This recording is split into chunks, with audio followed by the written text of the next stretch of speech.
محترم سامعین و ناظرین، السلام علیکم ورحمۃ اللہ وبرکاتہ۔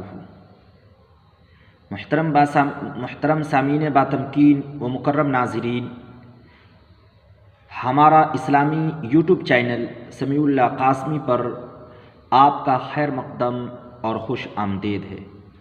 اللہ تعالیٰ آپ کو ہر طرح کے شرور و فتن سے محفوظ رکھے اور دونوں جہاں کی سعادت نصیب فرمائے۔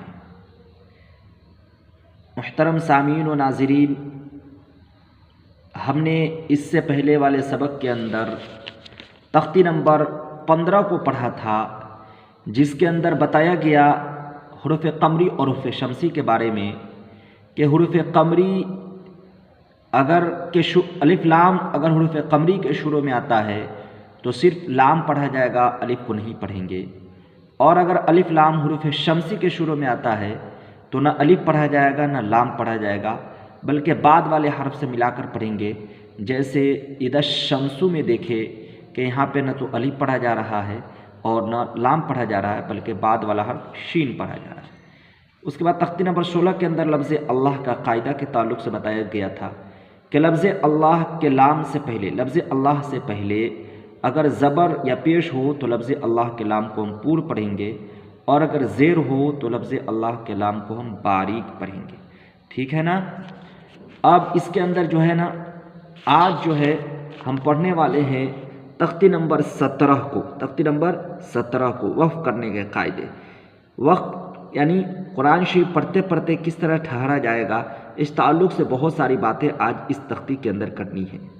محترم سامعین باتمکین و مکرم ناظرین، ہم اس سے پہلے کہ ہم سبق شروع کریں، آپ سے گزارش اور درخواست ہے کہ اگر آپ اس چینل پر نئے ہیں تو اس چینل کو سبسکرائب کر لیں تاکہ ہر ویڈیو کی نوٹیفیکیشن آپ تک پہنچتی رہے اور کوئی بھی سبق آپ سے مس نہ ہو پائے، کوئی بھی سبق آپ سے ناگا نہ ہو پائے، اور کوئی بھی سبق آپ سے چھوٹ نہ جائے، کیونکہ اس پہ بہت ساری باتیں اور کتابیں پڑھائی جانے والی ہیں۔ سب کے اندر جو ہے نا آپ حاضر رہیں اور سب سے استفادہ کرتے رہیں، اس لیے اس یوٹیوب چینل کو سبسکرائب کر لیں۔ محترم سامعین، اب ہم چلتے ہیں ناظرین، ہم سبق کو شروعات کرتے ہیں۔ اعوذ باللہ من الشیطان الرجیم، بسم اللہ الرحمن الرحیم۔ تختی نمبر 17 وقف کرنے کے قاعدے۔ دیکھیں اس کے اندر لکھا ہوا ہے وقف کے معنی ٹھہرنا، یعنی قرآن پاک پڑھتے پڑھتے کس طرح ٹھہرے۔ وقف کے معنی کیا ہے؟ ٹھہرنا، یعنی کلام پاک کو پڑھتے پڑھتے ہم کیسے ٹھہریں گے، اس بارے میں بتایا جائے گا۔ سب سے پہلے سمجھے کہ وقف ایسے گول نشان کو آیت کہتے ہیں۔ اس طرح کلام پاک کے اندر جہاں جہاں بنا ہوگا اس کو ہم آیت کہیں گے۔ آپ نیچے دیکھیں، یہاں پر بنا ہوا ہے یہ آیت ہے، یہاں پہ بنا ہوا یہ بھی آیت ہے، یہاں بنا ہوا یہ بھی آیت ہے، یہاں بنا ہوا یہ بھی آیت ہے، یہاں بنا ہوا یہ بھی آیت ہے۔ اب بتائیں اس کے اندر کتنی آیتیں ہیں؟ آپ گن کر جو ہے نا کومنٹ کر کے بتائیں کہ اس سبق تختی نمبر 17 کے اندر کتنی آیتیں ہیں، اس کو بتائیں تاکہ ہمیں سمجھ میں آ جائے کہ آپ نے آیت کو سمجھ لیا ہے۔ اب ہم آگے بڑھتے ہیں کہ زبر زیر پیش دو زبر زیر پیش دو زبر، یہاں زیر لکھا ہوا ہے، زیر نہیں ہونا چاہیے، دو زبر دو پیش پر وقف کرنا ہو تو آخر حرف پر جزم دے کر سانس توڑ دے، اسی کو وقف کہتے ہیں۔ دیکھیے حرکات جو ہے نا 3 طرح کے ہیں، ایک ہے زبر زیر پیش، ٹھیک ہے نا، پھر 2 زبر 2 زیر 2 پیش۔ زبر پر زیر پر پیش پر وقف کرنا ہو اس طریقے سے 2 زیر اور 2 پیش، یہاں پر زیر ٹھیک ہے، 2 زیر اور 2 پیش پر وقف کرنا ہو تو ان 5 صورتوں میں آخر حرف کو پر جزم دے کر سانس توڑ دیں گے۔ آخر حرف پر جزم دے کر کیا کر دیں گے؟ سانس توڑ دیں گے۔ جیسے ہم دیکھیے، ہم نے کہا زبر والی مثال، زبر والی مثال جیسے دیکھیے نون پر زبر ہے، ابھی اس کو ہم ساکن کریں گے اور سانس توڑ دیں گے، الحمدللہ رب العالمین۔ ہم نے سانس توڑا کہ نہیں؟ یہاں پر ہم نے جزم دیا اور جزم دے کر کیا کیا؟ سانس کو توڑ دیا۔ یہ زبر کی مثال ہوئی۔ زیر، اعوذ باللہ من الشیطان الرجیم، نیچے زیر تھی تو ہم اس کو ساکن کر دیا، جزم دے کر ساکن کر دیا اور سانس کو توڑ دیا۔ زیر کے ہو گیا پیش، ایاک نعبد و ایاک نستعین، یہ پیش تھا، ہم نے جزم دے کر سانس توڑ دیا۔ ہم نے کیا کیا؟ جزم دے کر سانس توڑ دیا اور اس کے بعد جو ہے نا ساکن کر دیا اور سانس توڑ دیا، نستعین ہو گیا۔ تو زبر کی مثال ہو گئی، زیر کی مثال ہو گئی، پیش کی مثال ہو گئی۔ دو زیر کی مثال، اب جیسے کہ یہاں پہ تو ہے نہیں لیکن اسی کو مثال بنا لیتے ہیں۔ تسقا من عین، اگر یہاں پہ ہم ٹھہریں گے تسقا من عین، دیکھیے عین ہونا چاہیے لیکن ہم ٹھہر رہے ہیں تو عین پڑھیں گے، ٹھیک ہے نا۔ اسی طریقے سے عینن کے اندر دیکھیے فیہا عین جاریہ، اب یہاں پر جیسے دیکھیے پیش کی دو پیش کی مثال یہاں ہے، قل هو اللہ احد، اب یہاں پر احد ہے لیکن چونکہ ہم یہاں پر ٹھہر رہے ہیں تو جس کی وجہ سے اس پر جزم دے کر کیا کریں گے، سانس کو توڑ دیں گے۔ تو آپ نے زبر، زیر، پیش، دو زیر اور دو پیش کے بارے میں سمجھ لیا۔ اسی کو جو ہے نمبر 1 کے اندر بتایا گیا ہے کہ زبر، زیر، پیش، دو زیر دو پیش پر وقف کرنا ہو تو کیا کریں گے، دو آخر حرف پر جزم دے کر سانس توڑ دے، اسی کو وقف کرنا کہتے ہیں۔ نمبر 2، دو زبر پر وقف کرنا ہو تو ایک زبر کے ساتھ الف پڑھا جاتا ہے، جیسے احدن سے احدہ، ایک زبر الف کے ساتھ پڑھا جائے گا۔ اگر دو زبر ہے اس پر اگر ہم وقف کرنا چاہتے ہیں تو ایک زبر الف کے ساتھ پڑھا جائے گا، ایک زبر ختم ہو جائے گا۔ جیسے ہم نے پڑھا، دیکھیے احدن لکھا ہوا ہے نا، احدن، اب یہاں احدن ہم ٹھہریں گے تو احدا پڑھا جائے گا، ایک زبر خود بخود ہٹ جائے گا۔ تو یہ دو زبر کا بھی بات ہو گئی۔ اب آگے بتایا ہے نمبر 3 میں گول تا پہ وقف کرنا ہو، کہیں کہیں گول تا بھی آ جاتا ہے تو وہ ہائے ساکنہ بن جائے گی، جب وقف کریں گے تو ہائے ساکنہ، جیسے جاریتن سے جاریہ۔ اب دیکھیں یہاں پر گول تا ہے نا، اب اس پر ہم جب وقف کریں گے تو یہ ہا بن جائے گا اور ہو جائے گا جاریہ، نہیں کریں گے تو پھر تا ہی رہے گا۔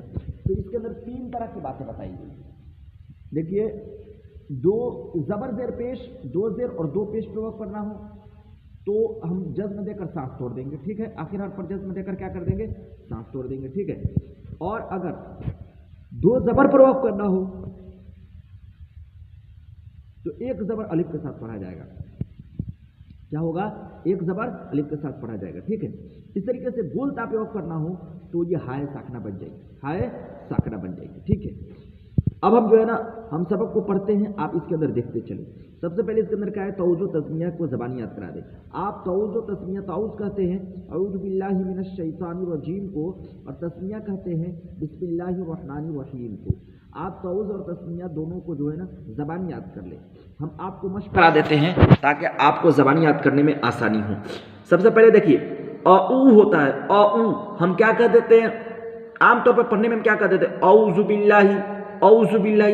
او کا مطلب آپ سمجھ رہے ہیں، او کا مطلب ہوا یا تو حمزہ واو زبر او یا عین واو زبر او، او او، تو او نہیں ہوتا ہے، او او، حمزہ زبر آ، عین واو پیش او، حمزہ زبر آ، عین واو پیش او، آ او، آ او۔ اعوذ باللہ من الشیطان الرجیم، آپ میرے ساتھ پڑھتے پڑھتے چلے، اعوذ، اعوذ، اعوذ باللہ، اعوذ باللہ من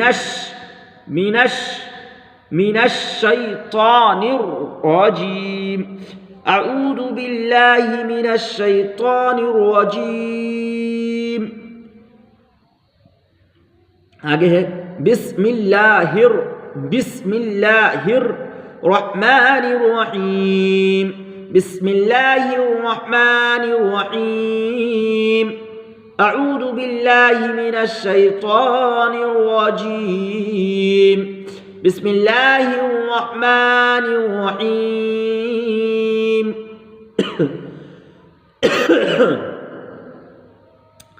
اب آپ اعوذ باللہ بسم اللہ کا مشق کر لیے، اب آگے پڑھتے ہیں الحمدللہ رب العالمین۔ دیکھیے زبر تھا، ہم نے ساکن کر دیا، سانس توڑ دیا۔ ایاک نعبد و ایاک نستعین، یہ پیش کی مثال ہے، پیش تھا ہم نے جزم دے دیا اور جزم دے کر سانس توڑ دیا۔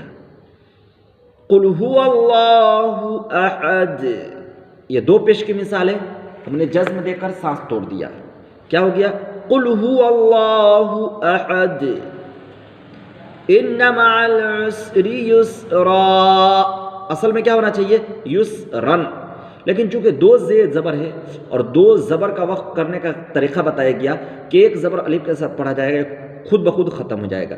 تو اب یسرا نہیں پڑھیں گے بلکہ پڑھیں گے ان مع العسر یسرا فیہا عین جاریہ. اب دیکھیں یہاں پر اصل میں جاریۃ لکھا ہوا ہے نا، تا دو پیش تن، جاریۃ لکھا ہوا ہے، لیکن ہم پڑھ رہے کیا؟ جاریہ فیہا عین جاریہ. وجہ کیا ہے؟ قاعدہ بتایا گیا اوپر کہ گول تا پہ وقف کرنا ہو تو وہ ہائے ساکنہ بن جائے گا. تو اب ہم پڑھیں گے اس قاعدے کے تحت فیہا عین جاریہ تسقا من عین آنیہ. اب یہاں پہ اصل ہے تسقا من عین آنیۃ، تسقا من عین آنیۃ. اب یہاں پہ ہم آنیۃ نہیں پڑھیں گے چونکہ وقف کر رہے ہیں، وقف مانا ٹھہرنا، ہم ٹھہر رہے ہیں. تو جو ٹھہرنے کا گول تا پہ ٹھہرنے کا طریقہ بتایا گیا کہ وہ ہائے ساکنہ سے بن جائے گا، جو ہے نا تس ہائے ساکنہ بن جائے گا.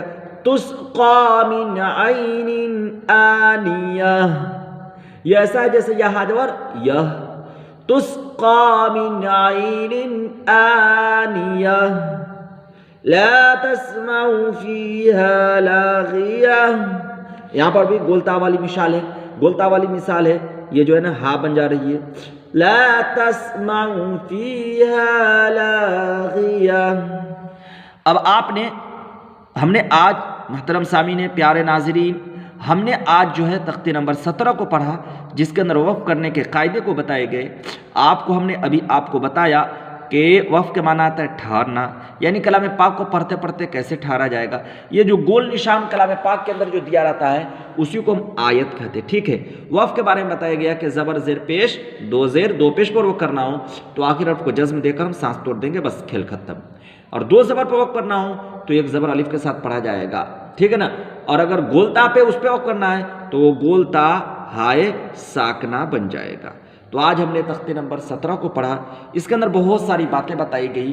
دیکھیے کلام پاک کی خوبصورتی اسی سے پیدا ہوتی ہے. اصل کلام پاک اسی کے اندر دیکھا جاتا ہے کہ آپ کہاں پہ ٹھہر رہے ہیں، کہاں پہ نہیں ٹھہر رہے. اس گاڑی کی بڑی قدر ہوتی ہے اور بڑی اس سے مانیتا ملتا ہے جو جگہ جگہ اپنے پلیٹ فارم پہ ہی ٹھہرتی ہے، اور جو کہیں کہیں ٹھہر جاتی ہے اس گاڑیوں پہ لوگ چڑھنا پسند نہیں کرتے. اس لیے وہ سمجھتے رہے بھائی کوئی ٹھیک نہیں کہاں پہ رک جائے گی، اور رکے گی تو پھر رک کے ہی رہ جائے گی.